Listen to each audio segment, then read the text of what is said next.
Well, noticing looking at the schedule, it's kind of a weird weekend because you're playing a last place team and a first place team in the same weekend. Is that something that's kind of challenging because you don't want to look past one and favor the other kind of thing? Yeah, absolutely. Obviously, you know, say what you want about Princeton's record. On paper, they might not look the best, but you know, they're a hardworking team, and especially in this league, anyone can beat anybody. So we're definitely not going to overlook them. But once that game's over with, obviously, like you said, first place team, we want to go in there and try to get a run on the road.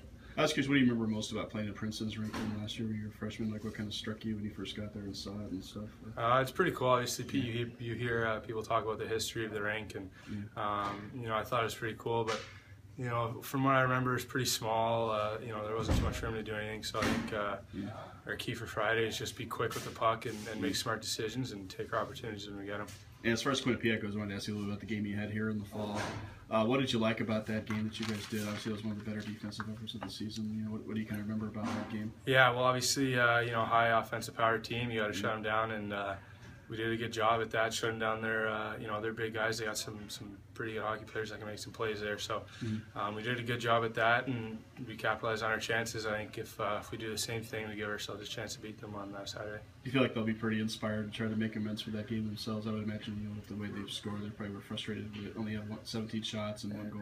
You know. Yeah, absolutely. They're gonna, you know, they're gonna come out hard, especially playing at home. That's you know, it's quite the atmosphere to play in. So they're gonna be fired up, and I think it's gonna be a good game.